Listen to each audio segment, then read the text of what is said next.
Hey everyone, welcome back to Reading with Tatiana. Today I'm reviewing The Thursday Murder Club by Richard Osman, and I gave this book a 4 out of 5. My Booktuber shout today goes out to Books with Peaches. They're new to Booktube, they only have one video at the moment, which is a Booktuber newbie tag. But if you want to show them some support, I'll link their channel down below. As always, if you're watching this video, I always will appreciate it if you hit the subscribe button, give this video a thumbs up, and comment down below if you have read The Thursday Murder Club or any of the other books in the series, and is it worth to continue reading them or not.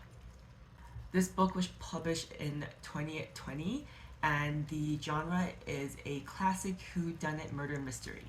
A bit about the author Richard Osman. So he's born in Essex in the UK.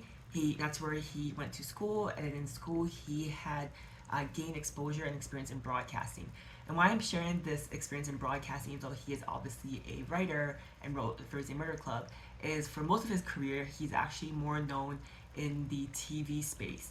He was a television presenter, a producer, director, and now he's a novelist. He seems to be very prolific in the TV production industry in the UK. His Wikipedia page is like all like TV production and like a little blurb about him being an author. Thursday Murder Club is his debut novel, and since then I believe there's 3 other books in the series, with the most recent one just coming out this past September in 2023. So let's get into the premise of the book of the Thursday Murder Club. So there was a bunch. It's a murder mystery, so there's obviously a cast of characters, but we'll have to say you kind of join in the story meeting Joyce, who's kind of like one of our protagonists slash main protagonists, and she lives in a retirement community, and basically she's recruited by Elizabeth, who is now a retired person obviously and former spy, into the Thursday Murder Club. Elizabeth shows Joyce these like grim criminal scenes and asks Joyce what does she think happened. I believe Joyce was a nurse in her former life, and basically Elizabeth invites Joyce to join the Thursday Murder Club, where they meet in like the knitting room with Abraham and Ron, and all 4 of these people try to figure out like mysteries of unsolved cases from the past. However, this book starts very excitingly because there's a murder right away. Someone was bludgeoned in the head, which is like I feel like a classic whodunit murder mystery way to die, and people are trying to figure out who bludgeoned this guy, Tony Curran. And basically the murder club think they found who the person is most likely to have killed Tony. However, then that person is now murdered. I almost spoiled it, didn't mean to. But basically that's the premise of the book, and we kind of just follow our 4 adventurers, but mostly Joyce and Elizabeth, I would say, and they get into a array of adventures and mishaps and dealings with the local police and getting involved with the crime cases and that kind of stuff. And it's definitely like a very novel and a humorous book, and I think if you're a fan of murder mysteries, whodunit, this is definitely like the type of book for you, especially it being set against the backdrop of a retirement village.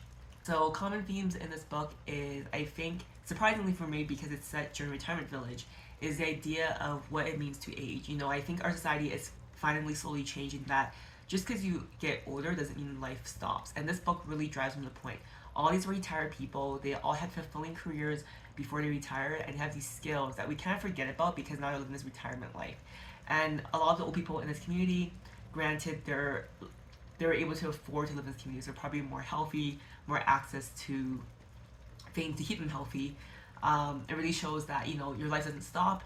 Life actually might even get better because you have less to lose, because you don't give a f anymore what people think of you. So this book really, I think, highlights the idea of aging doesn't mean dying necessarily.